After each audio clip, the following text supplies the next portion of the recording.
LOP గారు మాట. అధ్యక్ష, ఇది ప్రశ్నోత్తర సంఘం. సభ్యులు ప్రశ్న అడిగారు, మంత్రులు వచ్చి గౌరవ మంత్రులు వచ్చి సమాధానం చెప్తున్నారు.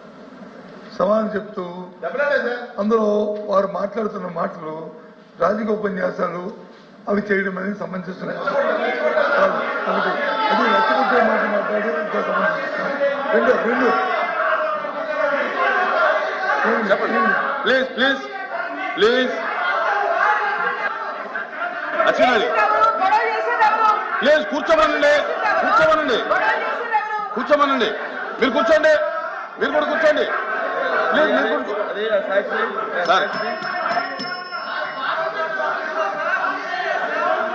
అదే కూర్చోండి, శ్రీకాంత్ కూర్చోండి, అమ్మా కూర్చోండి, మీరు కూర్చోండి, మీరు కూడా కూర్చోండి. ఎల్ఓపి గారు మారుతున్నారు, కూర్చోండి. అధ్యక్ష కూర్చోండి. అధ్యక్ష అధ్యక్ష ఆయన అయిపోయినాడు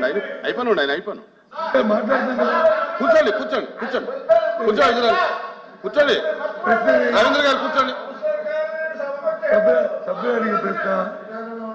అడిగిన ప్రశ్న ఏదైతే ప్రభుత్వం పెట్టిన 17 కళాశాలలు ఉన్నాయో వారి తాలూకు నిర్మాణం ఏ దశలో ఉంది, వారి తాలూకా ఆర్థిక పరిస్థితులు ఏంటి ప్రభుత్వం తాలూకా అది ఒకసారి రికార్డు చూడండి అధ్యక్ష. దాంతోపాటు అడిగింది ఏంటంటే అధ్యక్ష, ఆయన ఆ సభ్యులు అడిగాడు, మా సభ్యులు అడగలేదు. పులివెందుల కళాశాలలో దానికి సంబంధించి అడిగారు. 290 కోట్లు ఖర్చు పెడితే ఎమ్మెల్యేగా ఖర్చు పెట్టారు, కానీ మిగతా కళాశాలలు ఖర్చు పెట్టలేదు. ఏ పని వేగంగా జరుగుతుంటుందో, ఎక్కడైతే స్పీడ్ జరుగుతుందో అక్కడ ఖర్చు పెడతారు. అసలు ఫౌండేషన్ దగ్గర అవుతాయి ఆ కార్యక్రమాలు. అంతేగాని వ్యక్తిగతంగా మాట్లాడడం తప్పుతో పట్టించడం లేదు, అందరిని ప్రోగ్ చేయడము ఈ సంప్రదాయం కాదు అధ్యక్ష. దీన్ని మేము పూర్తిగా ఏదైతే మంత్రి గారు ఇచ్చిన సమాధానానికి నిరసనగా వారు ఈ చేస్తున్న ఈ కార్యం ప్రోగ్ చేయడానికి తప్పుదో పట్టించి ప్రజలు తప్పుదో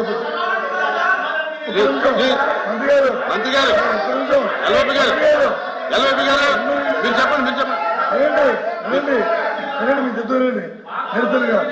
నిరసనగా సభ్యులు తప్పుదో నిరసనగా ఏదైతే రాష్ట్రంలో 17 కళాశాలలో చదువుతున్న పేద విద్యార్థుల తాలూకా అవునిచ్చారికి వారికి వచ్చిన అవకాశాలని ఈ ప్రభుత్వం కాల్వస్తున్న నేపథ్యంలో ఈ సభ నుంచి వాకౌట్ చేస్తున్నారు.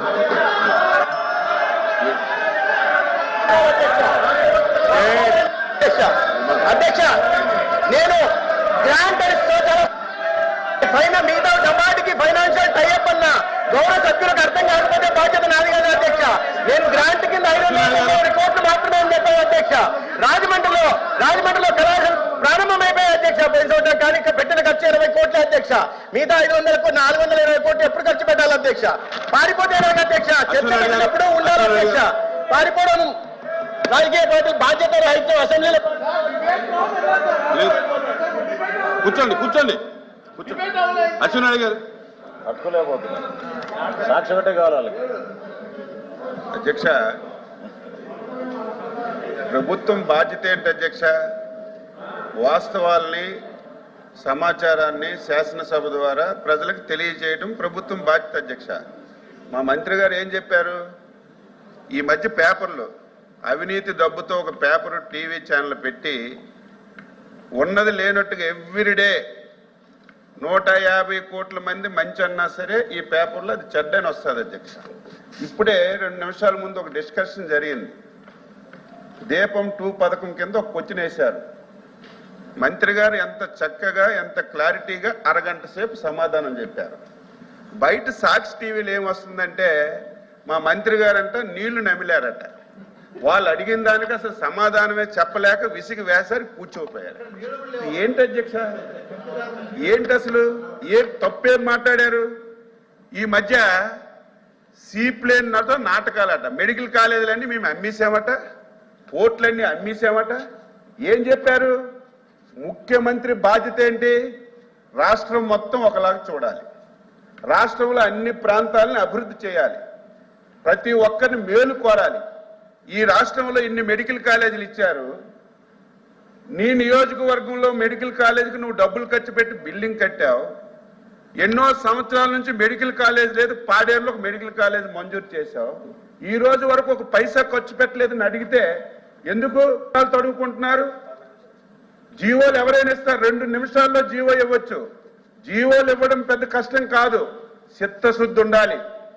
ఆ రోజు జీవోలు ఇచ్చి కనీసం రిక్వెస్ట్లు లేకుండా, పరిశీలన లేకుండా ఇష్టానుసారంగా మెడికల్ కాలేజీలు ఇచ్చారు. దానివల్ల ఎక్కడ భవనాలు లేవు. ఇప్పుడే మా మంత్రి గారు చెప్పారు అధ్యక్ష, ఆడపిల్లలు నీ నియోజకవర్గం మెడికల్ కాలేజీలో ఆడపిల్లలకు హాస్టల్ లేక అవసరం పడుతున్నారు. ఇవన్నీ చెప్తే ఏదో మేము తప్పు మాట్లాడుతున్నాం అంటున్నారు. దయ ఉంచి మీకు అడుగుతున్నాను అధ్యక్ష, వీళ్ళు ఇష్టానుసారంగా మాట్లాడుతున్నారు. మెడికల్ కాలేజీల గురించి ఒక పూట డిస్కషన్ పెట్టండి, బొమ్మలతో సహా. అవసరమైతే ఆయన ఎక్కడ మెడికల్ కాలేజీ కట్టాడో వీడియో అక్కడ మేము